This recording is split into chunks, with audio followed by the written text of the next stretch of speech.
Hola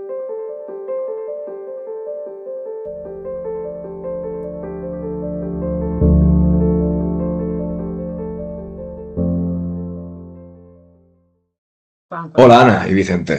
Sobre el impacto de la entrada en vigor de la nueva regulación española sobre alérgenos, ¿cuál diríais que es hoy el mayor reto para las empresas que comercializan medicamentos con base de alérgenos? Gracias, Juan. Bueno, la entrada de la orden ministerial de alérgenos del 2023, que llevaba arrastrándose desde hacía prácticamente 10 o 15 años a nivel europeo, supuso un cambio de filosofía para todo el tratamiento de este tipo de medicamentos.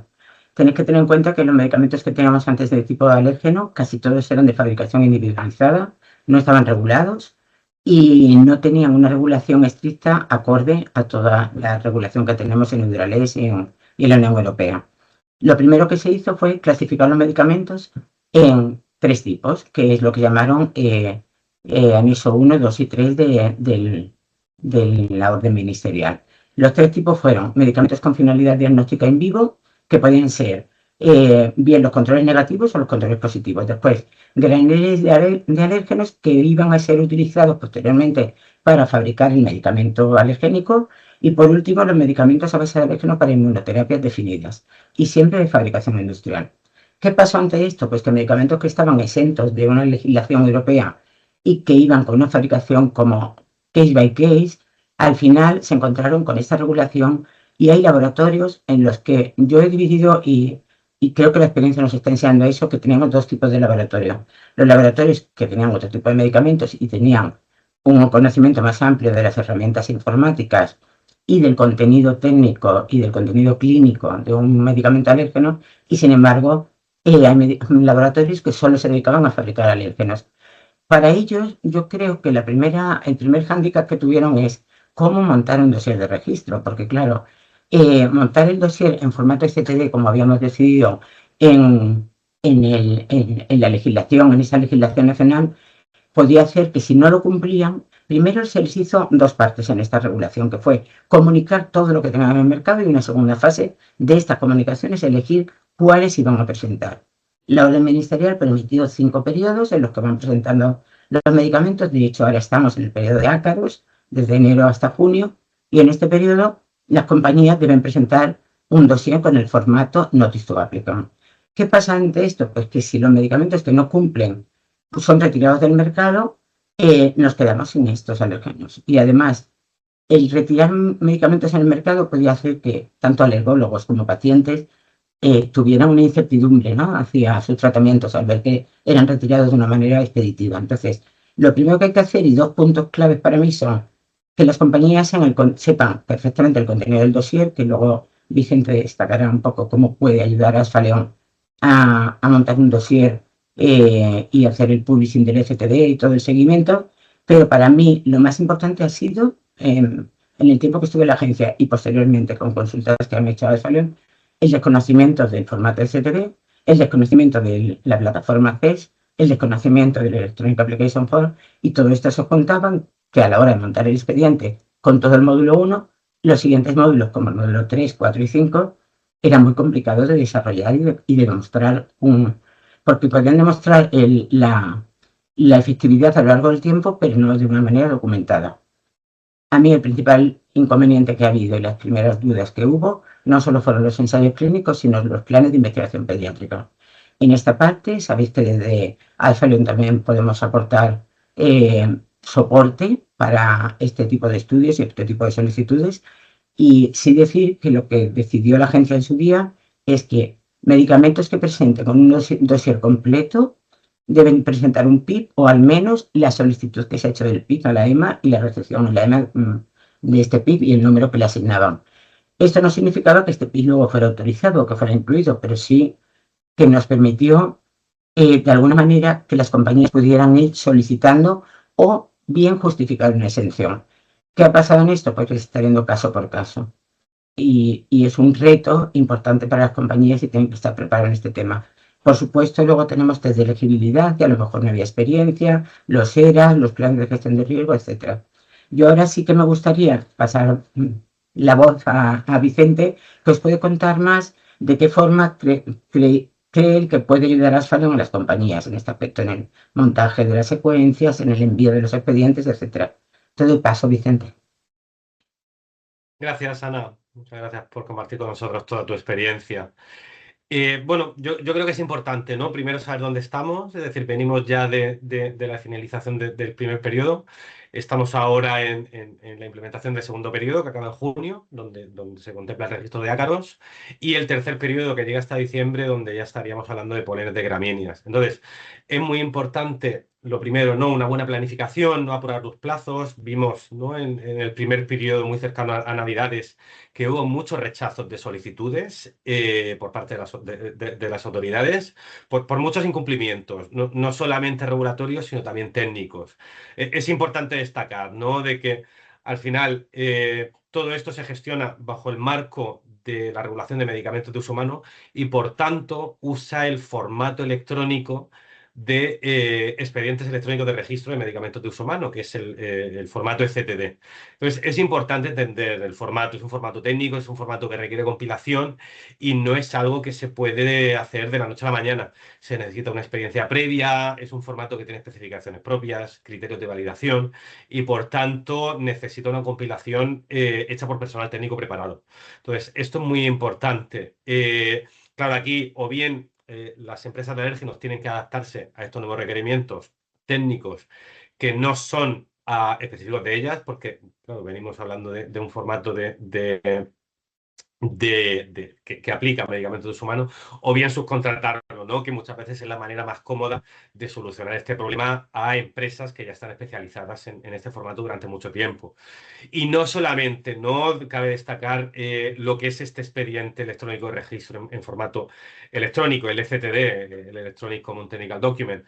También tenemos requerimientos electrónicos adicionales, ¿no? Todo lo que se llama el Electronic Reporting o Electronic Submissions dentro de lo que sería alérgenos, que también siguen todas las directrices de medicamentos de uso humano, es decir, el envío por portal a las autoridades, el mantenimiento del ciclo de vida de este expediente electrónico en secuencias sucesivas, como pueden ser para solucionar deficiencias de validación, respuestas a la evaluación científica, científico-técnica del expediente y luego el mantenimiento del expediente una vez autorizado. Luego también hay que tener en cuenta los nuevos requerimientos de las autoridades por parte de lo que es gestión de datos, es decir, estos expedientes, estos registros, al estar otra vez bajo el paraguas de la Directiva de Medicamentos ahora, es decir, se tienen que dar de alta en la base de datos del artículo 57.2 en XIBMP. Por tanto, tanto estos nuevos registros como cuando haya cambios significativos en estos nuevos registros se tienen que reportar en la base de datos del artículo 57.2 y todo lo asociado, es decir, estamos viviendo ahora una transición muy importante, ¿no? En la industria farmacéutica hacia datos estructurados, hacia ISO IDMP, que hablaremos un poquito más adelante al respecto. Pues es importante también, ¿no? Que las empresas de alérgenos entiendan estos requerimientos y sean capaces de reportarlos, es decir, que verifiquen que su organización está dada de alta correctamente sin duplicados en OMS, ¿no? En la Organization Management System. Eh, Lógicamente va a ser muy difícil que estas empresas tengan capacidad para implementar un RIMS, pero tienen que tener un sistema adecuado, ¿no? De gestión interna de estos datos y poder reportarlos adecuadamente, ¿no? A las autoridades. Entonces, bueno, creo que es muy importante que si estas empresas no tienen esta capacidad, al menos que sean capaces de buscarse buenos compañeros de viaje y empresas que sepan asesorarles y acompañarlos en estos nuevos requerimientos a los que se enfrentan. Sí, yo creo que esto sería lo más importante a destacar, ¿no? De esta primera parte relativa a alérgenos. Gracias, Vicente.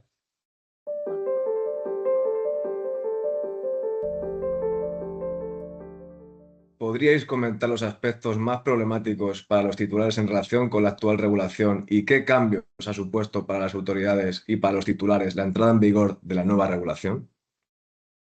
Hablamos aquí, Juan, bueno, y todos los que estáis oyendo esto, hablamos del reglamento de variaciones y de la guía de variaciones. El reglamento de variaciones 2024-1701, que se implementó para principios del año 2025, supuso un cambio de filosofía y un cambio de concepto de lo que es un medicamento y lo que es el mantenimiento del medicamento en el mercado. Es decir, todas las variaciones que vamos a hacer de una autorización de comercialización nos van a permitir tratar estos medicamentos de una manera mucho más intuitiva, de una manera en la que vamos, entre comillas, a desechar las notificaciones menores porque las vamos a tratar con unos procedimientos mucho más fáciles y agrupados que nos van a permitir hacer una comunicación directa y actualizar esos datos y que no conlleven evaluación. Y lo que ha hecho sobre todo este reglamento es establecer una serie de procedimientos lo que nos permite asociar variaciones de distintas autorizaciones de comercialización y de distintos Estados miembros.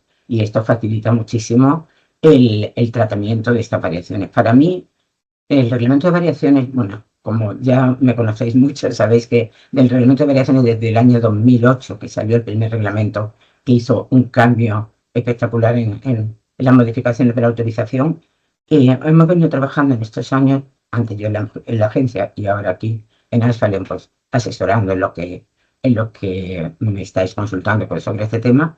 Este primer reglamento, que hizo un gran cambio en filosofía, en cambiar clasificaciones en variaciones menores y mayores, ha ido evolucionando hasta este último reglamento 2024 y los objetivos han sido, vamos a ver, si estamos viendo variaciones que no tenían ningún riesgo, que es lo que llamamos variaciones administrativas, pues estas variaciones de menor riesgo las separamos y las tratamos de una manera. Sin embargo, si tenemos variaciones que son mayores, llamémosle 1B, que son menores pero con evaluación, o tipo 2, que son mayores, podemos hacer un procedimiento de trabajo compartido, que es a lo que tiende la Unión Europea, es decir, a minimizar de alguna manera la carga de trabajo para autoridades nacionales y hacerlo de una manera conjunta. Este procedimiento de work sharing es muy importante para evaluaciones de partes del dossier que son comunes, como puede ser una ISMF, como puede ser un plan de gestión de riesgos, etc. Con esto que hacemos con el work sharing tenemos una evaluación única, primero un envío único, con lo cual se minimiza muchísimo la carga telemática, ¿no? Después la carga regulatoria y de evaluación también se disminuye porque tenemos una evaluación única que nos vale para todos los procedimientos implicados. Y además permite este procedimiento de work sharing hacer un envío de autorizaciones de comercialización que estén autorizadas por procedimiento centralizado, centralizado con nacional, centralizado con europeo, europeos con nacionales y europeos solo. Es decir, podemos hacer todo el cóctel de combinaciones que nos va a permitir una evaluación única. En cuanto a las variaciones menores, aunque ahora contará un poco Vicente los retos que supone para esos mismos, sobre todo el tema del annual update y de los supergrupos de variaciones 1A, el gran cambio que ha supuesto es que para una misma autorización de comercialización podemos entregar en un plazo de 9 a 12 meses un annual update en el que vamos a modificar estos datos que no tienen repercusión ni en calidad, ni en seguridad, ni en eficacia. Y es una manera mucho más fácil de hacer. Es verdad que cuando has estudiado mucho la regulación te parece muy fácil, pero a la hora de la práctica ha supuesto muchísimas dudas para las compañías, porque no estaba bien claro el concepto, no sabían bien los plazos, etc. Luego, aunque tanto en los cursos que hemos ido dando de formación como en la información que hemos ido compartiendo, se ha ido diciendo que por favor las compañías se fueran preparando para final de 2025. Pero obviamente pues hubo una carga de trabajo adicional que ha permitido un annual update posterior durante este periodo de principio de 2026 para que las compañías actualicen sus variaciones menores 1A. También permite hacer supergrupos que antes ya existía esta figura, pero existía en procedimientos europeos. Un líder, un Estado miembro de referencia, era el que lideraba este supergrupo y era para procedimientos europeos. Ahora lo tenemos para procedimientos europeos y nacionales, lo que nos permite de un golpe o de una tacada, como diríamos, pues podemos tener todas estas solicitudes presentadas y notificadas y con una resolución, no son resoluciones, sino notificaciones positivas o acusos de recibo positivo o negativo. Y a raíz de este reglamento, sabéis que el capítulo 4, ya desde el año 2010, hablaba de que debería crearse un anexo para una categorización de variaciones. Durante este año, bueno, durante los últimos años, grupos de trabajo, especialmente el Quality Working Party, el Biological Working Party, etcétera, estuvieron trabajando mucho en cómo modificar esta categorización. Y el resumen de la categorización para mí es: se han minimizado muchas variaciones que antes considerábamos 1B, basadas en la experiencia. O sea, la típica frase que siempre utilizamos de las lecciones aprendidas han sido que las variaciones 1B pueden pasar a 1A ahora. ¿Y qué condición tenemos ahora? Pues que ahora ha aumentado el número de condiciones y de documentación a presentar. Es decir, de alguna manera es una salvaguarda. Yo te permito que hagas una notificación menor, pero esa notificación menor me la tienes que soportar con una documentación específica y con una y cumplen unas condiciones específicas. Por ejemplo, hasta ahora presentábamos un CEP de un fabricante y simplemente necesitábamos que el holder del CEP o del SMF en otro caso nos dijera que no había ningún cambio, que declarara, hiciera una declaración. Ahora también se pide declaración a los titulares, porque realmente el titular es el dueño y amo de ese medicamento y es el que es responsable último de la actualización de sus datos. Para mí, lo más importante que he visto en la implementación que he estado trabajando en estos últimos años ha sido la influencia que va a tener, que antes era el departamento de registro presentaba una variación. Ahora tenemos que tener en cuenta que es un trabajo interdepartamental, es decir, tenemos que tener fabricantes de nuestra compañía, perdón, proveedores de nuestra compañía que nos vayan a suministrar en la cadena de suministro principios activos con fabricantes nuevos que cumplan ISO y DMP, como ha adelantado antes ya Vicente, que cumplan OMS, que estén dados de alto en OMS. Después el departamento de fabricación tiene que cumplir los requisitos de la nueva regulación y guía. Otro punto importante es, por supuesto, el sistema de regulatory, el Quality Assurance, el sistema de calidad de cada compañía, el QoS de cada compañía,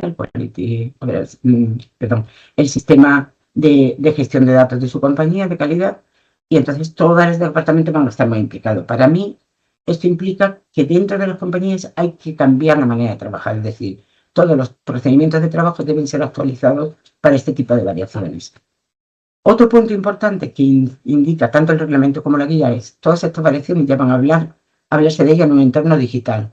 El entorno digital ya lo conocíamos y conocíamos el entorno telemático, pero hay países que iban a lo mejor en otro paso anterior al nuestro. Nosotros en España teníamos implementado un sistema de carga automática y teníamos todo el sistema, pero a lo mejor hay países en los que es mucho más complicado ir a este entorno telemático. Ahora vamos a hablar siempre de entorno digital. Ya hablamos aquí de otro punto que desarrollaremos al final, que es la lista de medicamentos críticos. Es decir, ya la guía dice que para aquellos medicamentos críticos va a haber unas variaciones específicas y va a haber un tratamiento en el que vamos a intentar acelerar esta evaluación para que el medicamento crítico esté en el mercado y no haya problemas de desabastecimiento. Y por supuesto, esto está muy relacionado con toda la problemática que hemos sufrido en los últimos años, especialmente tras la pandemia, del desabastecimiento de medicamentos críticos para situaciones de crisis en la Unión Europea. Sí que me gustaría comentar aquí, muy por encima, aunque ya mucho lo podéis conocer, y es cómo se hizo en la agencia este trabajo. Aunque yo no esté allí, es un trabajo que he ido haciendo durante años y me gustaría contaros en qué ha consistido. Porque a veces es difícil entender cuando tienes un rechazo de una solicitud, por qué se te rechaza. Entonces, yo lo que he hecho, sobre todo trabajando con el equipo de informática muy intrínsecamente y ya durante los últimos 10 o 12 años, ha sido todas las variaciones, he puesto es lo que llamábamos internamente máscaras, es decir, cómo vas a presentar, por qué procedimiento lo has presentado, un manual de un supergrupo, un word sharing, cómo vas a hacer que la carga sea correcta porque tu variation procedure number está correcto, y el contenido de ese grupo cómo va a ser, y la información que va a llevar estas variaciones. Es importante que lo que yo hice con todo ello fue un estudio de todos los cambios que iba a haber, clasifiqué en cambios menores, mayores, cuáles cambiaban, cuáles se modificaban, cuáles eran las variaciones nuevas y cuáles se eliminaban. Y en cada una de ellas destacando la documentación que deben llevar acorde a la guía y las condiciones que deben cumplir. Luego internamente, que esto no está tan compartido a nivel Asphalion y a nivel clientes, es la parte en la que internamente decidimos también de las variaciones si afectaba o no a fraccionamiento, si afectaba o no a información que hay que notificar al Ministerio de Sanidad porque tenemos que entrar en el Sistema Nacional de Salud, como puede ser una nueva indicación terapéutica. Y luego cada uno de ellos si llevaba tasas o no implicadas, para que el sistema GMED de gestión de estos medicamentos funcionara con la tasa correcta, con el envío correcto y con el contenido de la información correcta. Y luego además hice una división de cada una de las divisiones implicadas, es decir, si el medicamento biológico directamente, de una manera automática, se valida y automáticamente pasa a la evaluación. Y este sistema, con esta guía comparativa, se publicaron otros años. Este año creo que se ha publicado también un PDF de ello y nos ha servido también de base internamente en Asphalion, que luego lo comentará Vicente, para hacer una herramienta que nos permita comparar la guía anterior con la nueva ver la comparativa y ver cuál haríamos en cada una de ellas. Otro tema muy importante que a veces me preguntan o clientes o cuando estaba en la agencia me preguntaban muchas compañías es el tema de los calendarios. Nosotros teníamos perdón, en la agencia, informatizados los calendarios y de esta manera directamente sabíamos cuáles eran los plazos, cuáles eran los periodos para carta de deficiencias, respuestas a causas de invalidación, que por supuesto, como bien decía Vicente, tienen que estar en el ciclo de vida telemático del producto, es decir, dentro del STD todas esas secuencias se deben relacionar. Por lo tanto, de alguna manera, con esta entrevista de hoy me gustaría que quedara claro la relación que hay entre todos, es decir, en ISO y DMP, en la gestión telemática, en los envíos y en el contenido regulatorio. No podemos olvidar que estamos en un mundo regulatorio, pero en un entorno digital. Para mí, uno de los temas más importantes de la guía es cómo hay variaciones ahora que son nuevas y que antes no considerábamos. Y entre ellas, las más importantes que me parecen a mí son aquellas que utilizan herramientas regulatorias, es decir, herramientas regulatorias adicionales como son todas las que están acorde a la SICH desde la Q8 a la Q12, aunque la Q12 todavía no está publicada la definitiva, pero sí nos da ya un poco la línea a seguir, ¿no? De cómo debemos trabajar. Y en este caso es una de las grandes novedades. Y las compañías tienen que conocer qué es un plan de gestión de tu ciclo de vida y cómo se manejan los cambios dentro de un plan de aprobación de tu autorización y de tus variaciones. En este caso, este sería uno de los puntos para mí críticos. Otro punto crítico es saber que si ahora tenemos productos combinados con un dispositivo medical device, ahora sí están contemplados y deben cumplir una serie de condiciones. Es decir, tu variación va a tener contenido técnico para lo que es el contenido de la variación y la parte del producto sanitario.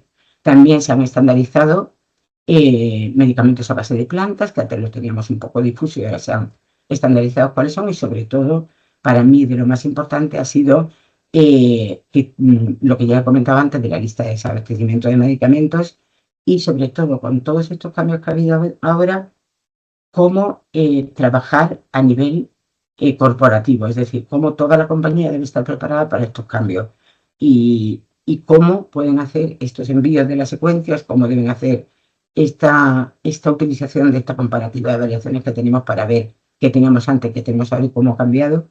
Y me parece importante el cambio de filosofía que ha habido. Para mí, el cambio principal que me gustaría resumir en este bloque de preguntas es: antes gestionábamos variaciones de un medicamento, era una cosa técnica y regulatoria y punto, y ahora pasamos a una gestión del ciclo de vida.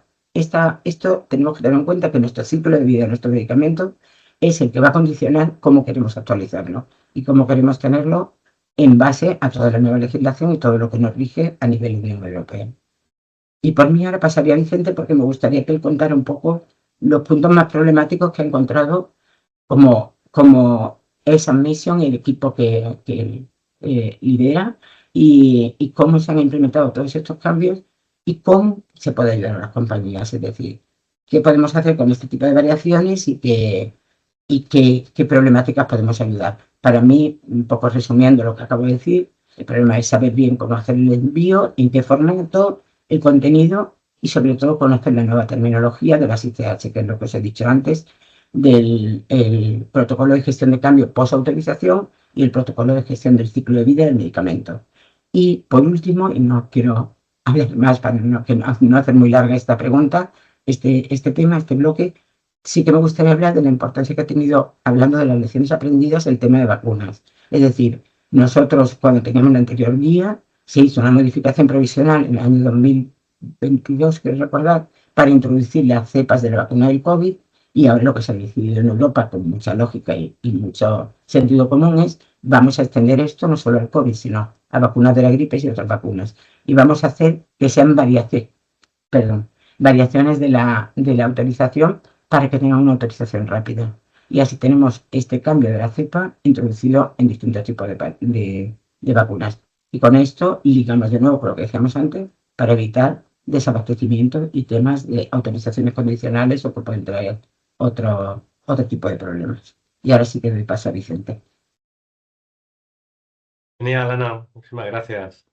Bueno, yo creo que lo más interesante del cierre del año pasado fue la adaptación, ¿no? A la nueva guía de variaciones, al cambio que hubo, ¿no? Todo el reglamento delegado y a la legislación, ¿eh? Que se está revisando ahora.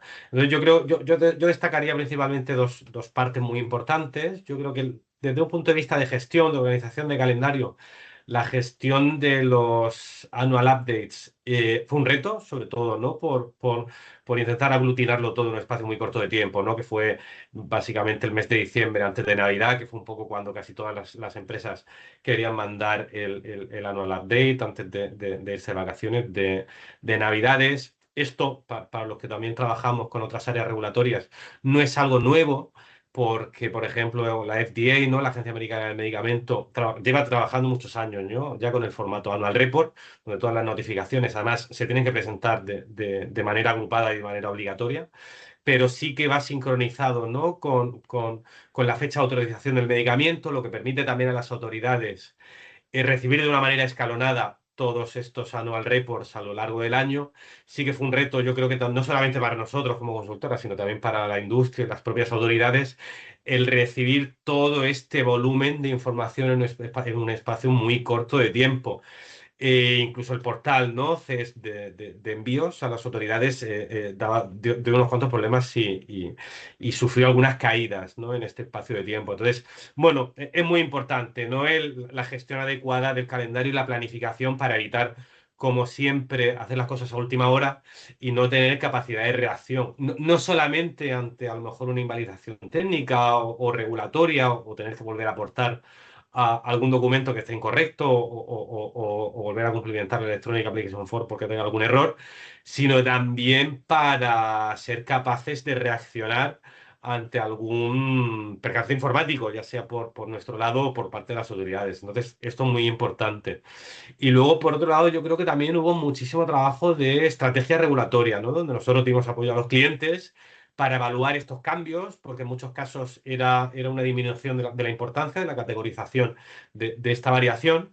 Por tanto, podía tener incluso un impacto en la tasa, ¿no? Entonces, ver en qué momento era más conveniente, en algunos casos específicos, esta variación cuando haya que enviarlo, ¿no? Antes o después de la implementación del reglamento. Entonces, yo destacaría estos dos puntos como los más importantes.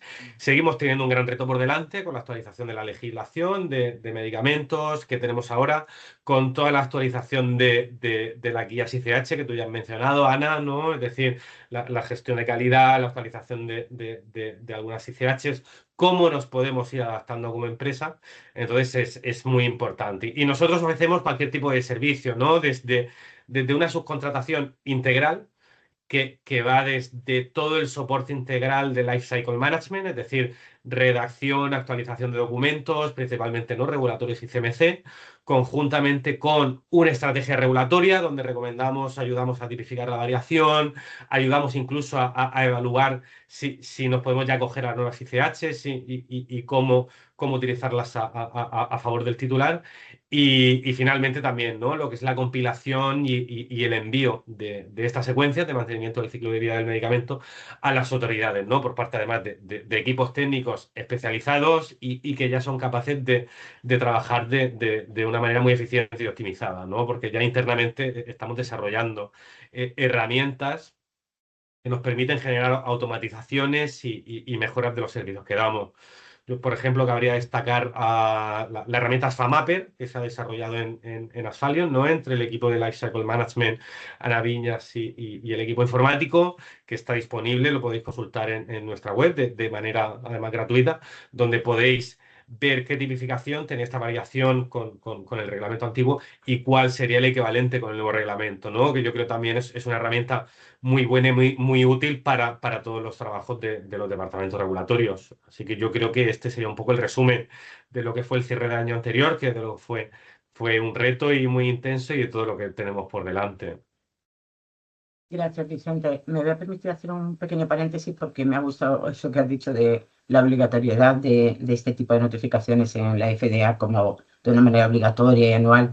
No lo he comentado porque, claro, esto son respuestas reducidas para este espacio, ¿no?, de esta entrevista, pero sí me parece importante recalcar que ya ahora en Europa, y por supuesto, claro, en todas las National Competent Authorities, van a obligar al uso del Annual Update y del procedimiento de Work Sharing. Antes el Annual Update no existía, por lo tanto no era obligatorio, y antes el Work Sharing que existía era opcional, es decir, las compañías elegían el Work Sharing. Ahora es obligatorio y además lo deben declarar en el Electronic Application Form si hay alguna variación similar evaluada en paralelo para que sea incluida en el Work Sharing.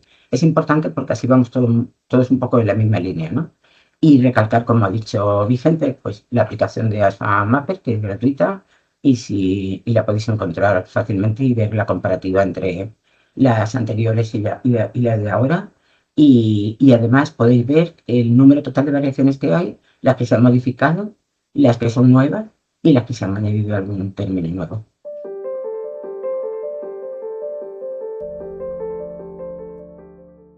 Gracias, Ana y Vicente. Me gustaría preguntaros ahora por la actualización de IDMP en Sport. ¿Cómo deberían prepararse los titulares para evitar discrepancias de datos que pudieran bloquear esas misiones nacionales o europeas? ¿Y cómo se han adaptado las autoridades a esta actualización?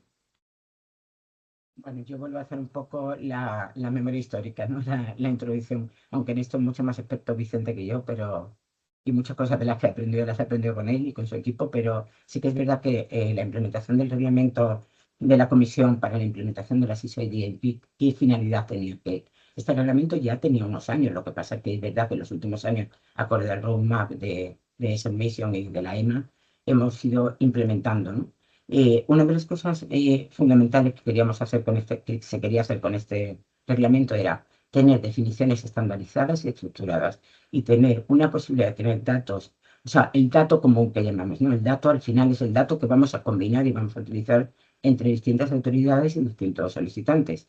El principal escollo o el principal tema que teníamos era cómo intercambiar esta información. Entonces, lo que hicimos fue, a través de las ISO IDMB, estandarizar los términos y se hicieron una serie de términos para facilitar la interoperabilidad, la identificación de los medicamentos y ver un mercado único y común donde pudiéramos hacer este trato entre unos medicamentos y otros y unas autoridades y otros de una manera común. Entonces fue de manera obligatoria, se utilizó una herramienta, o sea, lo que se hizo fue una serie de estándares, creo que eran 5 estándares, quiero recordar, que eran los que definían la identificación, ¿no?, del medicamento. Y este estándar, con una serie de data elements que llamamos, se ha ido combinando para hacer cada uno de los cambios. ¿Cómo se llevó a la práctica? ¿Con qué herramientas se llevó a la práctica la implementación de ISO-DMP? Pues con la implementación de Sport. Sport es una web donde podéis encontrar todos los datos estructurados relacionados con partes del medicamento, como son sustancias, referencia, producto y organizaciones. Que esto ha ido evolucionando, y luego a lo mejor Vicente puede comentar, desde Sport ahora realmente ya no hablamos de SOR, porque realmente P, que era el producto, ha cogido una entidad propia que ha pasado a ser PMS. De esta manera, PMS va a ser la estructura donde va a estar el medicamento con todos sus formatos autorizados y donde vamos a tirar para hacer todas las variaciones posteriores, como vamos a ver en el siguiente bloque de preguntas. ¿Qué hicimos con Sport? Pues con Sport se garantizaba no solo la interoperabilidad y el intercambio de información, sino también la farmacovigilancia, porque de alguna manera esto, como pasó con el artículo 57 de su día, surgió un poco por temas de farmacovigilancia, es decir, si vamos a hacer una farmacovigilancia a nivel europeo, tenemos que hablar del mismo tema, del mismo idioma y con el mismo vocabulario. Y Sport consiste en una serie de vocabularios estandarizados a los cuales se les ha asignado un número definido.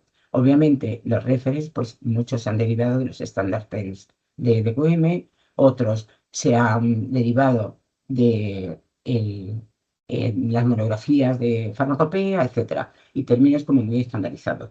¿Qué ha supuesto un reto muy grande? La O de Sport, la que llamábamos organizaciones.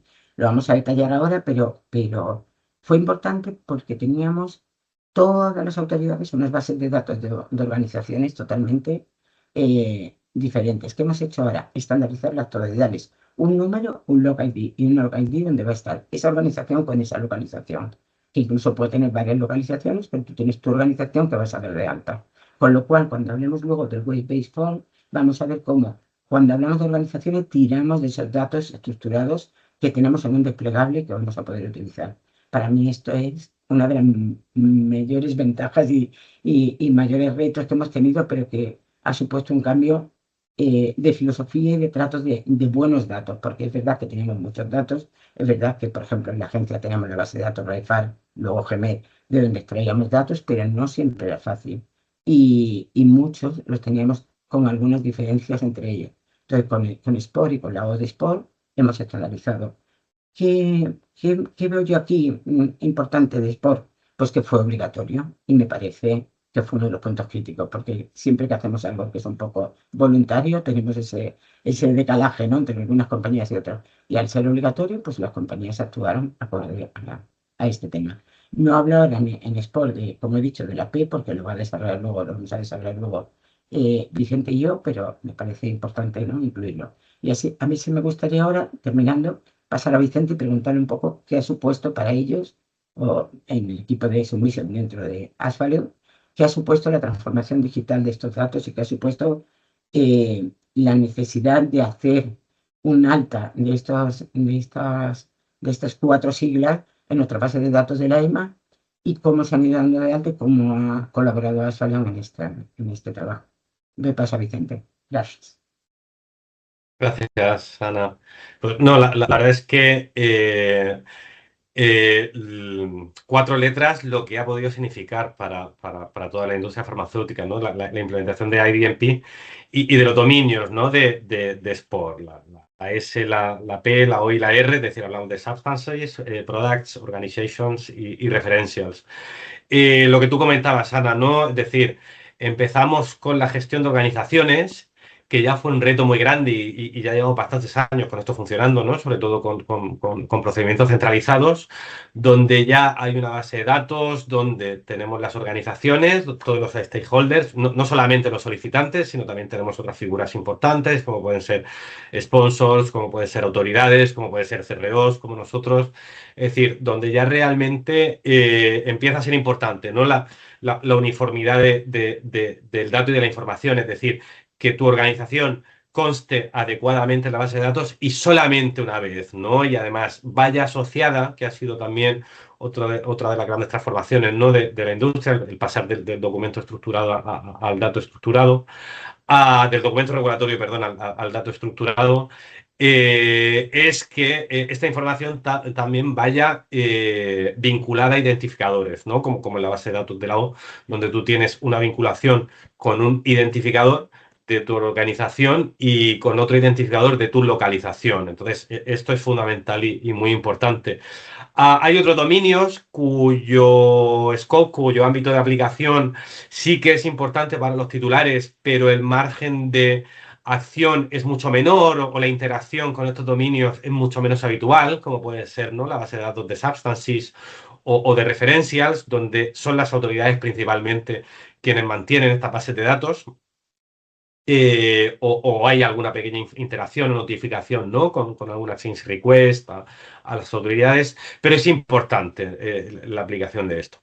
¿Dónde estamos teniendo el gran cambio, ¿no? Lo tenemos en la P. Incluso nosotros internamente tuvimos que crecer y agrupar los equipos que teníamos en un único macroequipo de Regulatory Operations, donde ya agrupamos todos los servicios telemáticos que dábamos de una manera fragmentada, es decir, todos los servicios asociados a Electronic Submissions, Electronic Reporting, a gestión de portales, gestión del artículo 57.2, el XBMPD, a toda la gestión de IDMP asociada a todos los nuevos portales que están saliendo, los servicios de soporte a los clientes en la implementación y posimplementación y preimplementación, ¿no?, de las herramientas informáticas para gestionar todos estos datos, que son los RIMS. Bueno, ha sido tremendo, ¿no? Lo que 4 letras han traído al final no ha sido una adaptación a nuevos requerimientos regulatorios, que era lo que estábamos teniendo hasta ahora, sino básicamente una transformación digital, ¿no?, de la industria, acompañada además por todo lo que está ocurriendo fuera del marco normativo, pero que también está ocurriendo, ¿no? Toda la importancia de la digitalización, de la automatización de procesos, de la mejora de eficiencia, de la irrupción de la inteligencia artificial. Entonces, bueno, el cambio está siendo una adaptación tremenda. ya estamos viendo que ya es necesario, ¿no?, un cambio de mindset, adaptación de procesos, comunicación interdepartamental, el intercambio de información de una manera adecuada entre distintos departamentos, ¿no? Entonces, al final, ya no es una adaptación a un nuevo requerimiento electrónico o a una nueva normativa, ¿no?, de las autoridades.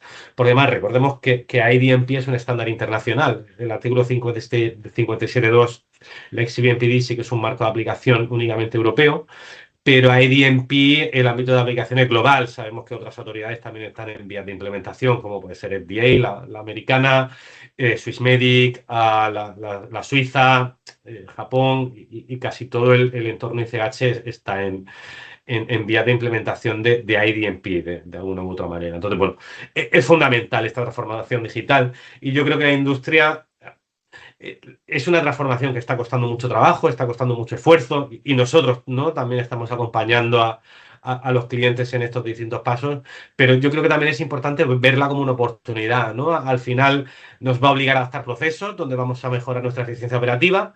Al final implementaremos, ¿no?, nuevas herramientas, nuevas tecnologías que nos permitirán, si no automatizar en su totalidad procesos, a mejorar su automatización y su eficiencia de una manera tangible y medible. Por tanto, la eficacia operativa mejorará mucho. Tendremos una mejor gestión del dato, que al final, desde la recopilación del dato, almacenamiento, que eso es fundamental, ¿no? Y para lo que están surgiendo todas estas nuevas herramientas RIMS, para almacenar este dato de una manera ya compliant con las autoridades, y poder transmitirlo de la mejor manera a las autoridades, ¿no?, de una manera eficiente, que va desde el dato en la escala de early development, ensayos clínicos, research, hasta todo lo que es el ciclo de vida del medicamento y actividades post-comercialización y vigilancia, ¿no? Y, lógicamente, vamos dentro del marco de tener esta necesidad por cumplimiento normativo, pero yo creo que es el momento, ¿no?, que la industria mire más allá y vea esto como una oportunidad de transformación y de mejora de eficiencia de proceso. Por tanto, bueno, al final estamos adaptando los procesos, estamos también teniendo un desarrollo y una formación nueva de talento, de una nueva generación más interdisciplinar de lo que pudo ser generaciones anteriores, más enfocadas o bien en un entorno únicamente regulatorio o en un marco únicamente IT. Cada vez necesitamos profesionales más transversales, o que sean capaces también, ¿no?, de entender farmacovigilancia y regulatoria a partes iguales, porque también hay una comunicación, ¿no? Hay muchos pasos comunicantes de esta nueva implementación con reglamentos anteriores que tenían un origen de farmacovigilancia, pero al final el reporting ahora depende de Regulatory Affairs. Entonces, bueno, yo creo que todo esto es fundamental, ¿no? Primero, para que la industria farmacéutica se mantenga competitiva, nos mantengamos competitivas y relevantes en un mercado, ¿no?, que tiene una constante evolución, y la necesidad de más que adoptar, abrazar estas nuevas tecnologías para readecuar nuestros procesos. Por tanto, ya no hablamos únicamente, ¿no?, de cumplir normativas, sino de repensar cómo trabajamos nuestros procesos y trabajar de una manera más eficiente. Por tanto, yo creo que en esto podemos dar un soporte a nuestros clientes, no solamente de adecuarse a los nuevos requerimientos, sino de repensar sus procesos. Gracias, Vicente. Yo me gustaría, antes de pasar al siguiente bloque, hacer una pequeña puntualización de cómo, cuando implementamos las ISO IDMP, especialmente dentro de SPOR, la O de organizaciones, y se dio la mezcla de datos que teníamos y la duplicidad de datos que teníamos, la agencia el año pasado, justo yo creo que fue de los últimos trabajos que hice allí antes de mi marcha, lo que se hizo fue, con mi compañera Blanca, hicimos un estudio de todas las variaciones y de todas las actualizaciones que podíamos hacer para modificar la O. Entonces, lo que hicimos fue un estudio de cómo podíamos ayudar a las compañías a que OMS estuviera actualizado. Lo que hicimos primero fue pedir a las compañías que estuvieran seguros que sus organizaciones estuvieran dadas de alta, pero en el caso de que no estuvieran, para todas aquellas nuevos registros y variaciones, pero variaciones que afecten a organizaciones, no una variación de un método analítico o de una especificación, sino que afecta a organizaciones. Entendemos por organizaciones, como ha dicho antes Vicente, todo tipo de organizaciones, es decir, las autoridades sanitarias, los TACs, los representantes locales, los fabricantes, los controladores, los fabricantes de sustancia activa, las CROs, etcétera. Todos deben estar dados de alta, ¿no? Entonces, lo que hicimos fue que para procedimientos nacionales establecimos otras máscaras que llamábamos, que era cada variación de este tipo que entraba en la agencia debía estar dado de alta. Si no estaba dado de alta, le llegaba a la compañía una notificación para que estas organizaciones se dieran de alta. Tenemos, porque me lo compartió a final de año en un curso que di con Vicente en Barcelona, Blanca nos mostró estadísticamente desde que pusimos esta máscara de principio de año que empezamos hasta final del 2025, cómo habían disminuido los rechazos por estar mal las organizaciones. Es decir, las compañías tienen que tener una filosofía de que su organización tiene que estar dada de alta, tienen que haberlo pedido antes. Y yo siempre hablo, y Vicente lo sabe, que en todo mi curso hablaba de lo mismo, de las planificaciones. Hay que planificar muchísimo y además no solo regulatorio, sino con todos los actores implicados en el procedimiento. Y con mucha planificación tienes que pedir con tu cuenta de la EMA tu alta de lo que quieras dar de alta de organización o de producto, etcétera, y tener esta planificación previa. ¿Qué hizo la agencia con esto? Pues obligó al uso de OMS en todos estos medicamentos, en todas estas variaciones que tuvieran una organización. Por supuesto, solo se puede hacer para los procedimientos nacionales porque tú, aunque estés en el entorno europeo, puedes hacer en tu autoridad unas máscaras para ti, para tu agencia y para tus medicamentos a nivel nacional donde podemos hacer esto. En un futuro, de hecho, esto se ha presentado en el grupo de la EMA para otros países implementar lo mismo, para que implementen este paso previo de OMS para poder traer estas variaciones. Y este paso se está llevando a cabo en la agencia y me parece importante que la compañía lo conozcan, aunque creo que ya todos lo conocen, pero bueno. Y ya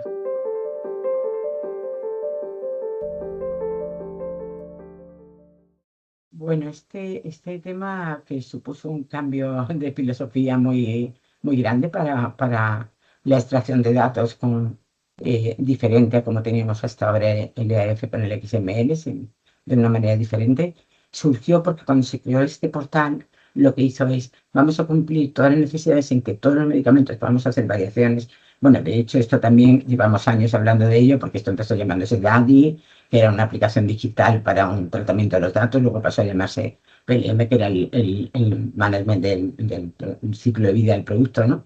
Y entonces lo que hicimos fue transformar estos procedimientos con más tecnologías avanzadas, es decir, ahora vamos a tener unos datos y esto es como una cadena. Los medicamentos los tenemos dados en el artículo 57.2, se han volcado, que ahora contaremos un poco cómo ha sido el volcado de datos a PMS. En PMS, si los datos no están en OMS y no cumplen los restos de dominios de SPOR, no se van a cargar correctamente, y cuando ya esto estaba montado, empezamos a hacer el web-based form, pero con la categorización anterior.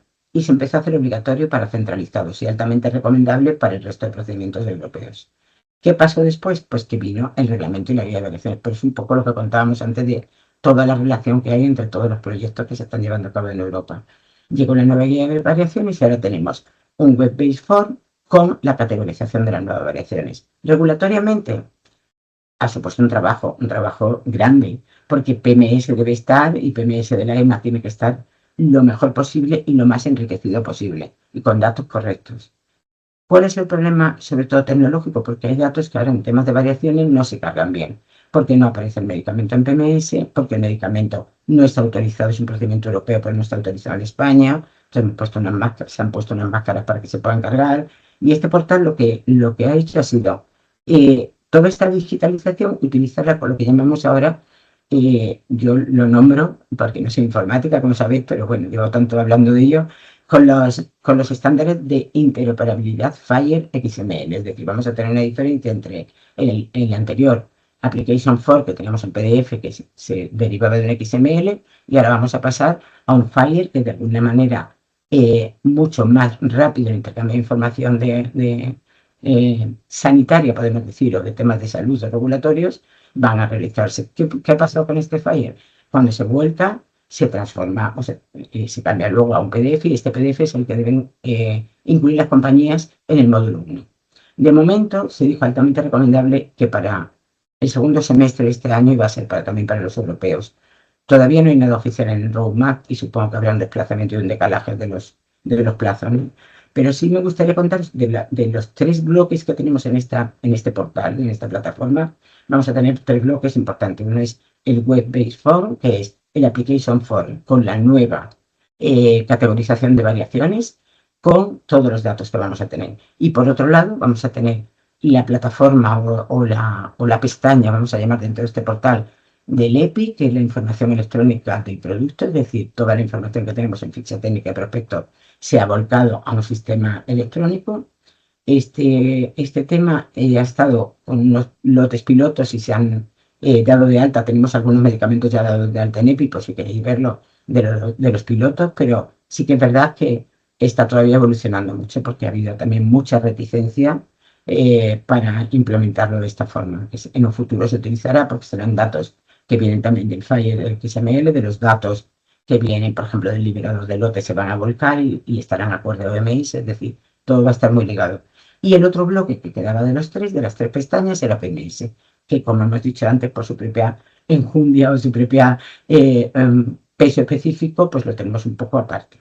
Y PMS, de cómo hemos sacado estos datos y de alguna manera cómo se ha trabajado, ¿no?, en Europa para tener estos datos. Lo primero que se hizo, como siempre que hacemos un proyecto, y esto lo sabemos Vicente y yo desde muchos años, siempre se empieza centralizados, europeos, nacionales. Y el roadmap va así, desplazándose en el tiempo. Entonces, empezó por centralizados y lo que tenemos es un uso obligatorio de la Application Force con esta base de datos mucho más fácil, porque es decir, en un procedimiento centralizado tienes un solo solicitante, un solo tag, un solo envío y no vas a tener como un procedimiento europeo estados miembros que no te aparezcan al basarlos en PMS y tal. ¿Qué hicimos? Pues un volcado de datos del artículo 57 y un volcado de SIAMED, que es la base de datos de procedimientos centralizados. ¿Y qué hemos hecho para los europeos y nacionales? Pues se ha ido haciendo un enriquecimiento, volcando el artículo 57 y a la vez se hizo de una manera proactiva por parte de las autoridades y en España se hizo y se mandó un listado primero, luego otro segundo listado y se van puliendo datos, ¿no?, de cómo se han ido volcando estos datos para enriquecer. Y ojo, tenemos que enriquecer PMS, pero ahora es muy importante también hablar del paquete farmacéutico que llamamos del paquete o de lo que entendemos en España por formato. Es decir, cada medicamento y PMS estará ligado a todos sus datos, pero además al formato que queremos hacer la variación. Y va a venir volcado así en PMS. En PLM, perdón. Entonces, ¿cuál sería el primer hándicap? Pues tener los datos en PMS. Y el segundo hándicap, que hay datos que no se vuelcan bien porque en esta interfaz que hemos hecho de la Web-Based Form no siempre se vuelcan todas las variaciones bien, entonces se están corrigiendo. Para eso es aconsejable, yo siempre aconsejo mirar las pre-release del grupo de Submission, del portal y del Web-Based Form, donde van actualizando las erratas que han ido encontrando, que han comunicado a las compañías o las autoridades sanitarias y las mejoras que se están haciendo. Viendo las últimas versiones, hay una de este año 2026 de poco, donde vienen los cambios y en alguno de ellos te dice el cambio que ha habido, pues problemas de productos. Os contaba antes que tenemos variaciones con productos sanitarios combinados, pues había problemas en invertirlo. Entonces, la EMA lo que dice primero es, no podéis hacerlo, hazlo por el método antiguo con el PDF del Variation For y luego ya lo hacéis con esto hasta que lo mejore estos errores y estos fallos, ¿no?, que han ido observando en el sistema. Y por lo demás, pues este reto del volcado de datos, y supongo que Vicente lo podría todavía explicar mejor, pero PMS ha sido pues fundamental, el volcado y la unión que hay, ¿no?, entre ellos. Y doy paso otra vez a Vicente por si quiere ahora añadir toda la parte de PMS o los problemas que han encontrado ellos, sobre todo en este tema. Gracias, Vicente. Genial, muchas gracias, Ana. La verdad que toda tu experiencia, todos los puntos que hemos ido hablando es invaluable. A mí me interesaría... También son años. Muchos, ¿no? A mí me gustaría destacar, ¿no?, y dividir un poco todo lo que significa PLM, ¿no? Porque al final tenemos como los tres pilares regulatorios, o de los que van a ser los próximos pilares regulatorios para nosotros en los próximos años, ¿no?, dentro de PLM. El primero es algo que incluso está en desarrollo, el Electronic Product Information. Esto también, ¿no?, para los que llevamos trabajando con la agencia americana u otras autoridades tiempo, no es nuevo, me refiero, la Prescribing Information americana lleva compilándose en formato XML muchos años, pero aquí ya es por fin, ¿no?, es algo deseado de que también haya por fin esta transición de un documento regulatorio, un formato Word y PDF que ya se sentía como algo bastante obsoleto, ¿no?, para la industria y para los cambios que estamos sufriendo, donde ya salgamos incluso de lo que puede ser erratas, ¿no? Incluso la agencia española ya trabajó muchísimo en en el portal de fraccionamiento de texto, veremos, ¿no? Todo esto cómo se exporta a Europa, pero yo creo que será una manera mucho más eficaz de trabajar, ¿no? Y es obvio que el API cogerá ya datos estructurados de todos los dominios que estamos hablando, ¿no? De los que vienen sentados por IDMP y las 4 letras de Sport. A la siguiente parte del PLM, ¿no? Del Product Lifecycle Management, algo tan sencillo en teoría como puede ser un simple cambio de la manera de trabajar con la Electronic Application Form, porque no hay ningún cambio técnico detrás desde un punto de vista de que seguirá siendo un PDF que nos descargaremos y seguirá yendo a la sección 1.2 del STD. Es simplemente un cambio de trabajar en un PDF a trabajar en un aplicativo web. Esto también está siendo una revolución para los departamentos de Regulatory Affairs, porque ya tienen que pensar sus procesos y sus stakeholders, ¿no? Dentro de este portal ya tenemos distintos roles. Puede ser manager, puede ser contributor.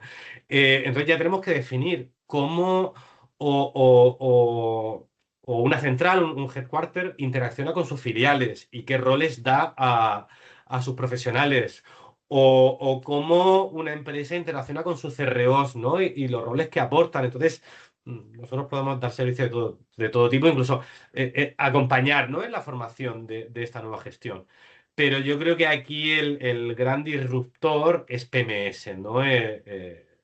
Product Management System, que es un nuevo servicio, un nuevo dominio que engloba absolutamente todo. Algo tan sencillo como puede ser la nueva base de medicamentos de Europa que reemplazará a la base de datos de IMPD, el artículo 57.2, está suponiendo una total revolución. Y es importante, primero, entender la transmisión de información, ¿no? Es decir, esta base de datos, ¿de qué se nutre? Es decir, se nutre como de bases de datos propias de las autoridades, como puede ser SciAMed, que de hecho en el último cronograma de la EMA ya tenemos fecha de esta base de datos, ya se va a discontinuar por las autoridades y empezaremos a utilizar solamente PMS para la extracción de esta información, y también cómo se alimenta, ¿no? de toda la información que ya había en Exit y en la base de datos del artículo 57.2.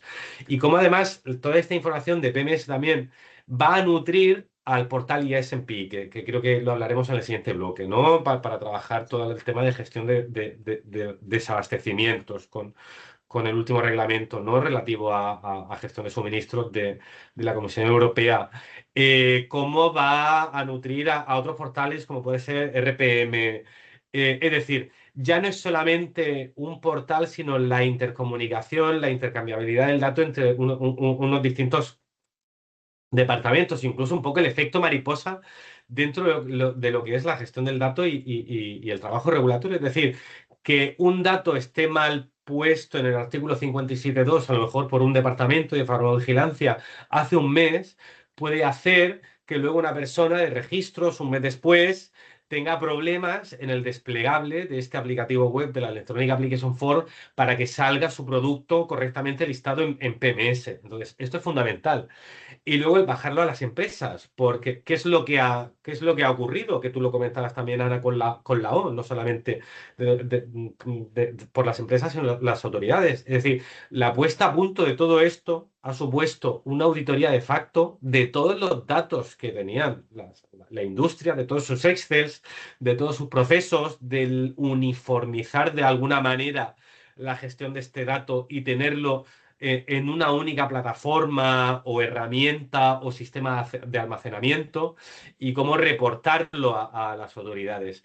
Y también de cómo pensar el data model, es decir, la gestión del almacenamiento de estos datos para tenerlo ya preparado de una manera óptima para poder transmitirlo de una manera automatizada con las herramientas que tenemos, tanto al artículo 57.2, que sabemos que la estructura es de una determinada manera, basada en EB codes, y también a PMS, donde la estructura es a base de PMS IDs, que también es un poco distinta. Entonces, no solamente la auditoría de todos los datos para adecuarlos a estos nuevos requerimientos, los nuevos sistemas de almacenamiento, normalmente un RIMS o bases de datos especializadas o incluso no especializadas, pero ya que hablen este idioma que nos están pidiendo las nuevas autoridades, sino también, ¿no? la gestión del data model y guardarlo, ¿no? De la manera adecuada. Yo creo que esto es un reto, que a día de hoy estamos en proceso de adaptación y que va muy ligado, ¿no?, a lo que es la transformación digital de toda la industria que está sufriendo, ¿no? Un poco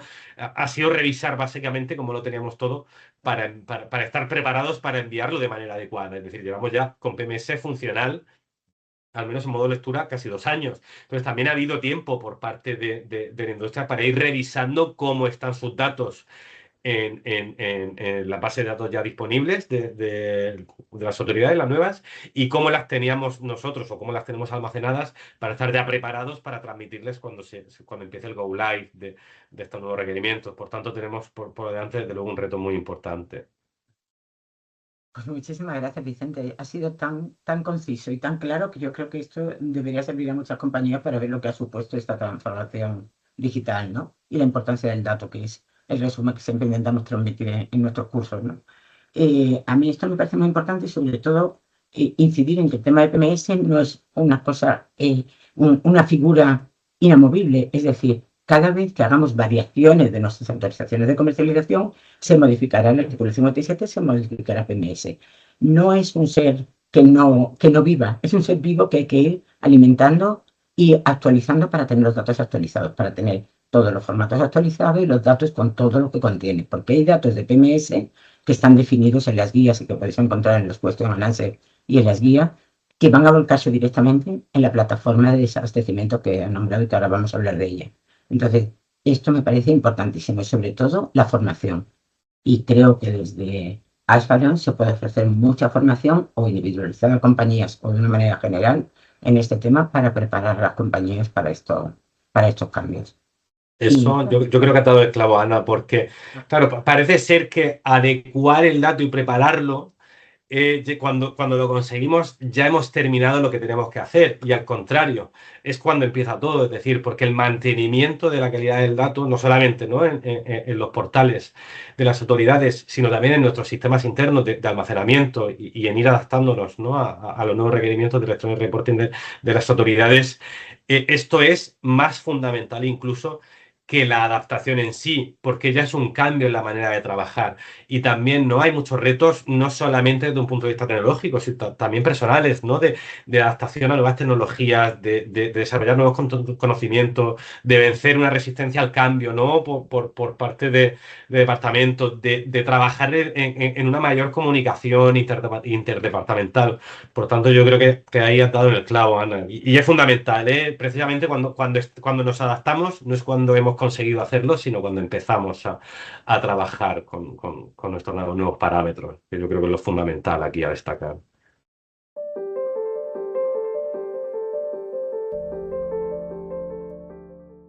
Primero yo creo que había que decir qué es la plataforma, ¿no?, que es esta plataforma europea que llamamos ISMP. Realmente a nivel reglamentos de la Comisión, a nivel comunicaciones de la Comisión y a nivel comunicaciones de la Agencia Española de Medicamentos, siempre se ha ido contando como que es una plataforma que va a ser única y centralizada, donde vamos a tener una serie de medicamentos que nos van a permitir abordar luego la gestión de la escasez de medicamentos y los problemas de desabastecimiento. Entonces, si ahora vamos analizando todos los bloques anteriores que hemos visto, aquí ya vamos a hablar de datos estandarizados con ISO IDMP, que están estandarizados, que los tenemos en PMS y que los vamos a volcar a esta plataforma ISMP.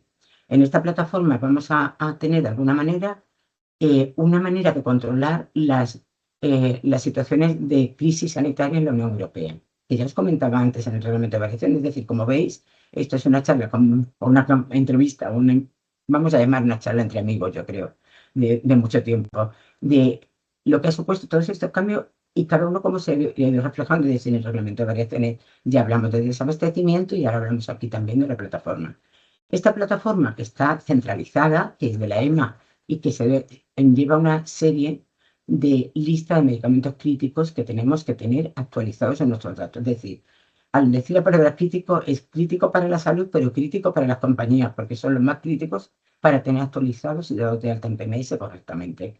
Para hacer la gestión de desabastecimiento, lo que hizo el reglamento de la Comisión en octubre del año pasado y ahora en enero han publicado una nota donde dicen cómo podemos evitar los problemas de desabastecimiento, no solo ya controlando los medicamentos que son críticos, sino los medicamentos que pueden provocar, ¿no?, problemas de suministro, de desabastecimiento, perdón.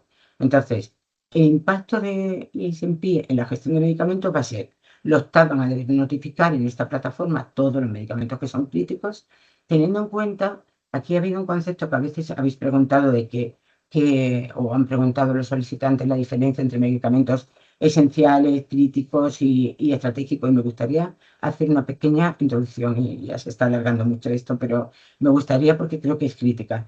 España fue uno de los países que primero hizo una lista de medicamentos estratégicos, es decir, estratégicos para el Sistema Nacional de Salud y para los enfermos y para el tratamiento a nivel Agencia Española de Medicamentos. Estos medicamentos eran como un subgrupo de lo que ahora llamamos medicamentos críticos. Es decir, habría como 3 niveles, y esto lo podéis encontrar en la web de la agencia muy definido, que son los medicamentos esenciales, los críticos y los estratégicos. Los esenciales van a ser los que son necesarios básicos, o sea, lo más básico de la farmacología, que van a ser más básicos para el uso en los pacientes. Después están los críticos, para los que no deberían existir problemas de suministro, que son los que vamos a ver en esta lista y en esta plataforma. Y después están los estratégicos.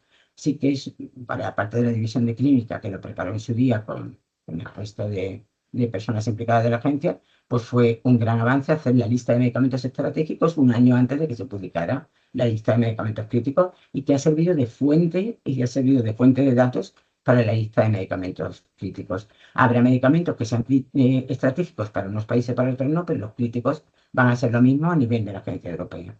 Y estos medicamentos críticos, ¿qué ha hecho el reglamento? Y cuando se reunió la comisión en octubre y ahora en enero que han publicado, pues que vamos a hacer una serie de medidas que permita que estos desabastecimientos no se den. Y yo, para mí, las medidas más críticas que considero es intentar volver a traer a Europa la fabricación de sustancias activas, por ejemplo. Esto es un poco anecdótico, ¿no? Pero cuando empezamos, anecdótico negativo, porque cuando empezamos con el tema de la pandemia, lo primero que hicimos es hacer una búsqueda de todos los medicamentos que teníamos en la base de datos de la agencia y buscar en cada uno de ellos el origen de la sustancia activa. Y si un 90% eran de origen chino / India, supuso que no teníamos principios activos esenciales y principios activos estratégicos y críticos, o sea, de los 3 niveles. Entonces, ahora lo que se está haciendo con esto es evitar que estos medicamentos no estén dados de alta. Esto vamos a gestionar que vuelva la fabricación a la Unión Europea, especialmente de principios activos, y que de alguna manera tengamos el stock planificado y comunicado. Es decir, tiene que haber una conexión muy grande entre, bueno, en nuestro caso, el Departamento de Inspección y Control de la agencia, pero en cada una de las divisiones, para que ir comunicando los medicamentos que son críticos, si van a tener o no desabastecimiento, el stock que tienen y los problemas que hay, de una manera rápida y urgente, como hacíamos antiguamente las comunicaciones rápidas de farmacovigilancia, pues en este caso igual, para evitar este tema y para que haya una capacitación de responder a los problemas de desabastecimiento. A mí me gustaría en este caso que volviera a incidir un poco, Vicente, en la importancia de PMS y el volcado de datos para esta plataforma, ¿no?, de ISMP, porque si tenemos la lista de medicamentos críticos, tenemos la plataforma, pero los datos que tenemos de PMS están mal, pues tenemos un grave problema. Y creo que él puede añadir algo más en este punto. Gracias. Gracias, Ana. Sí, yo creo que aquí también es importante destacar, primero, lógicamente, el aspecto técnico, obviamente, que es entender, ¿no?, cómo es la transmisión de información entre las distintas bases de datos de las autoridades. Es decir, XBMPD alimenta en su mayoría a PMS en su contenido, y luego PMS será el dominio que alimente el resto de plataformas, incluyendo ISMP. Por tanto, como ISMP hace pool, tira de información de PMS, todo lo que no esté correctamente registrado en PMS no podrá reportarse de manera adecuada utilizando la plataforma ISMP. Y cuando hablamos de ISMP, hablamos también de las futuras plataformas que puedan surgir o los futuros cambios, porque también la lista que tú has comentado, ¿no?, la Union List of Critical Medicines, se está revisando, se está actualizando, y las últimas revisiones se va ampliando. Por tanto, esto es fundamental, ¿no?, ir entendiendo cómo se va transmitiendo la información de una base de datos a otra. Luego también es importante entender las distintas iteraciones de ampliación de información que habrá que ir haciendo. Principalmente será ya en PMS, no en un proceso que se ha denominado enrichment, ¿no? Que es el enriquecimiento de datos en las nuevas plataformas. Es decir, habrá que ser consciente de decir, vale, ¿este dato de dónde viene? De XBMPD. Entonces, una corrección o una actualización la tengo que hacer en XBMPD y esto ya se transmitirá a PMS y PMS lo transmitirá a ISMP. Pero habrá nuevos requerimientos, por ejemplo, lo que estamos viviendo ahora mismo, ¿no? La información de fabricantes, la información de Manufacturing Business Operations, el Pack Size Structure Data, que también se está pidiendo las autoridades. Todo esto ya lo haremos directamente en el portal PMS. Y aquí esta información también se irá transmitiendo a ISMP o a los distintos portales adicionales donde aplique. Entonces, esto es fundamental, ¿no? Entender la transmisión de datos. También participan, lógicamente, los dominios de Sport y la Electronic Application Form también coge mucha información de PMS en los dominios. Por eso es fundamental, ¿eh? Recomiendo mirar, por ejemplo, la Data Matrix que tienen las autoridades, donde ya te explica un poco la interconexión de los distintos campos de cada documento, base de datos, de este dato, de dónde viene en origen. Y luego el segundo, ¿no? Ir un poco más allá, y es el adaptarse, ¿no? Y repetimos de nuevo a la adaptación a todos estos procesos, ¿no? Cómo trabajar de la manera más eficiente. Por ejemplo, nosotros hemos desarrollado una automatización, ¿no? Para comparar la base de datos de XBMPD con la base de datos de PMS, ¿no? Y detectar de una manera automatizada discrepancias entre una base de datos y otra, que pueden ser de distintos orígenes, ¿eh? Puede ser un error en la migración por parte de las autoridades, puede ser que un dato esté mal introducido. El origen es muy distinto, pero nos puede permitir mapear de una manera automatizada pues cientos y cientos de entradas. Por tanto, también es fundamental, ¿no? El aproximarnos a estos nuevos retos de una manera también lo más eficiente posible, ¿no? Para garantizar no solamente el cumplimiento, sino maximizar el tiempo y la inversión que hacemos, ¿no? En estos procesos. Yo creo que con esto tenemos un reto importantísimo por delante, pero que seguro será muy divertido y con muchas anécdotas, ¿no, Ana? Que tendremos de aquí en adelante. Puedo contar más anécdotas, porque tantos años, pero esta parte me está resultando apasionante. O sea, tanto cuando estaba en la agencia como ahora con vosotros, y entrelazar unos grupos con otros y unos departamentos con otros y hacer un poco la filosofía del cambio, de la transformación digital, lo importante que es, y como decimos muchas veces, la importancia del dato. O sea, el dato va a ser el elemento donde vamos a utilizar para combinar y hacer una interoperabilidad e intercambiabilidad entre entidades. Entonces, yo creo que con eso resumimos.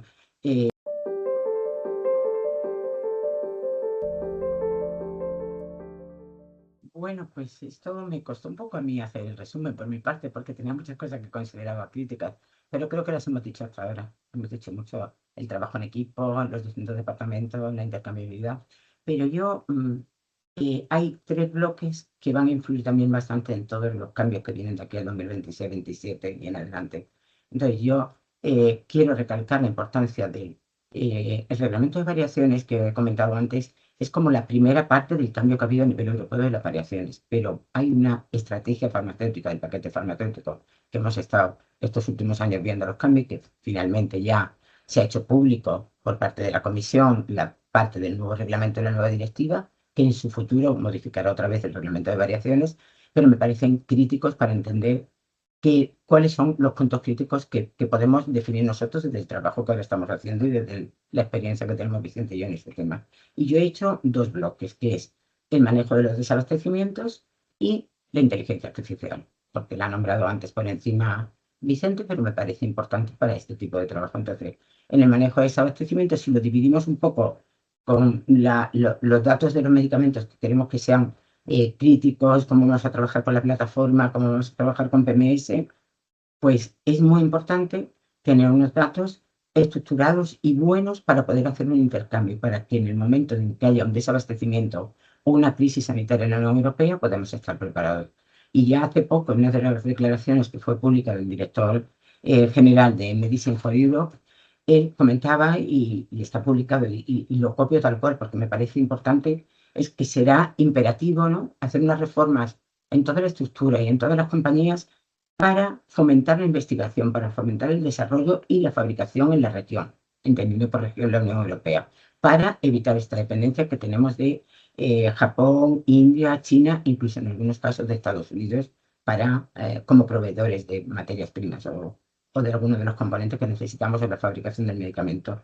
Y estas normas que aplican un poco en la regulación, sí que quiero recalcaros que están basadas en el último reglamento que hubo bueno, fue del 2022, pero ha sido implementado después, que era un poco la creación, como os he dicho antes, de la plataforma informática de EASMP.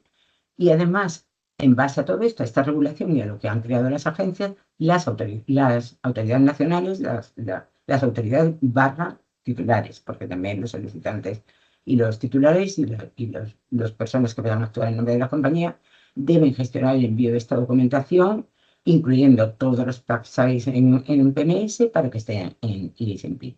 Bueno, PMS y EASMP. Y entonces, esta sería la responsabilidad, ¿no?, de las compañías y de las autoridades. Y el segundo punto que me parece importantísimo es la digitalización.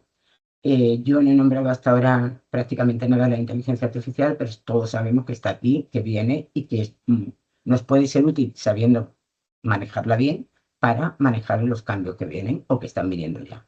Por ejemplo, con el caso de las notificaciones 1A, que se puede de alguna manera informatizar con la inteligencia artificial, de alguna manera darle las casuísticas para resolver este tipo de notificaciones que hablaba antes Vicente también de la FDA, de cómo gestionaban estos cambios, ¿no? Entonces, yo creo que la industria lo que tiene que hacer es avanzar hacia modelos que sean flexibles, que sean eficientes y que estén siempre ligados con la transformación digital. La norma, pues debe ser que toda la inteligencia artificial que estemos utilizando nos valga para hacer este tipo de cambios y de transformación digital. Y yo creo que la inteligencia artificial, y no soy una experta realmente en el tema, aunque me gusta leer y me gusta ir viendo lo que se publica, pero tampoco soy una experta, pero creo que estas tecnologías, el futuro es que se integren de una manera automática a lo largo de todo el ciclo de vida del medicamento. Hemos hablado ahora de variaciones, pero de todo el ciclo de vida, de alguna manera nos ayude como herramienta para que lo que hablábamos antes del dato como eje transformador, sea el dato lo que se quede de alguna manera estandarizado, informatizado y de alguna manera estructurado e intercambiable. Y antes de terminar ya con un epílogo final, pues le paso a Vicente para que nos cuente sus impresiones sobre este tema, sus prioridades para el próximo año. Bueno, yo creo que ya lo has expresado muy bien, ¿no? Ana, de manera verbalizada, y básicamente son esos dos pilares. Colaboración, comunicación, sobre todo interdepartamental, no solamente de tú a tú, sino también con tecnología, ¿no? Sí que venimos un poco de unas dinámicas, unas tendencias donde cada departamento funcionaba de una manera un poquito independiente, ahora ya es fundamental, ¿no? El ir cambiando de una manera conjunta, ir intercambiando información entre los distintos departamentos cada vez es no ya valioso o importante, sino necesario. Y por eso ya las herramientas que se están diseñando para industria farmacéutica ya son interdepartamentales. Lógicamente, esto tiene que ir acompañado de una formación, de una capacitación, porque si no formamos, ¿no?, a nuestras personas para esta adaptación y estos cambios, nos perderemos por el camino. Por eso es fundamental, ¿no?, poner todas las herramientas posibles para ir acompañando a las personas, ¿no?, a ir, no ya un poco ir sobreviviendo, ¿no?, a estos cambios, sino al contrario, ¿no?, a liderarlos y aprovecharlos como una oportunidad. Y luego la otra pata es efectivamente inteligencia artificial, aunque no únicamente inteligencia artificial. De la mano vienen muchas automatizaciones que no necesariamente a lo mejor tienen que ir vinculadas con inteligencia artificial, pero igualmente son igual de valiosas, ¿no? Pues al final vamos hacia una mayor eficiencia, unificación de procesos y al final es la transformación, ¿no?, que estamos haciendo. Lógicamente, el procesamiento de grandes volúmenes de datos es impensable si estos datos no están previamente uniformizados y estandarizados, y es la base que estamos sentando ahora. Yo creo que es muy difícil prever porque la transformación que vamos a sufrir en los próximos años va a ser brutal. Una vez que tengamos todo armonizado y estandarizado, ya podremos poner herramientas, ¿no? Sobre todo análisis predictivo, de analizar estos datos y incluso predecir tendencias y resultados. Por tanto, yo creo que es muy importante, ¿no? Sentar las bases para el futuro de la industria, y es lo que estamos haciendo a día de hoy. Fijaos, yo simplemente pongo el símil de la pandemia, ¿no? Y los expedientes electrónicos de registro, ¿no? ¿Tú te acuerdas, Ana, que un par de años antes de la pandemia todas las autoridades, toda la industria se adaptó sin saberlo a un evento terrible que vino, y nos preparamos sin saberlo para estar capacitados para trabajar de todo y con todo de una manera únicamente electrónica? Y yo creo que por eso es fundamental, ¿no? También estar preparados para este cambio y ir adecuando los datos para el futuro uso que igual ni siquiera somos capaces de imaginar a día de hoy. Pues gracias, efectivamente, esa sí que fue una lección aprendida que decimos, porque yo creo que nos salvó el tema de los envíos electrónicos y el poder trabajar cada uno desde su casa y no tener que trabajar con papel ni de una manera totalmente independiente, sino mucho más combinada, ¿no? Yo, bueno, antes de dar las gracias a todos los que estén oyendo esto y por supuesto a Asfalion por organizar esta entrevista, no sé, la que yo creo que Vicente y yo somos, pues eso, ya lo sabéis de hace muchos años, trabajamos muy bien en equipo, incluso sin hablar entre nosotros sabemos de lo que vamos a hablar cada uno. Creo que nos retroalimentamos aprendiendo el uno del otro. Y yo, como resumen de esto, y bueno, dar las gracias a Juan, por supuesto, por hacer de portavoz de las preguntas, quería hacer una frase final, ¿no? Yo me acuerdo cuando empezó la CISO DMP, que una de las frases que decían, que me acuerdo que al principio la primera persona que se lo oí fue a José Manuel Simarro, que decía, es que esto vamos a implementar porque esto va a mejorar la salud y el acceso al paciente. Y yo en aquel momento me parecía como que no tenía mucho sentido, ¿no? Y lo he entendido con el paso del tiempo. Y ahora yo creo que lo que tenemos que aprender de todo lo que hemos hablado hoy es que la industria farmacéutica se enfrenta a muchos retos en los próximos años, que tiene que manejar datos muy claros y estructurados, que tiene que manejar los desabastecimientos de una manera rápida y eficiente, que ya no solo vamos a hablar de exigencias regulatorias si no sabemos o no Notice to Applicant o Durales o no lo sabemos, o el contenido en dossier, sino qué estrategia de compañía vamos a hacer para estos cambios y cómo vamos a mejorar la eficiencia y la calidad en la entrega de estos productos a la salud pública, al sistema de salud pública, al paciente y al sistema sanitario de cada uno de los países. Y con esto terminamos y de nuevo gracias a todos. Gracias.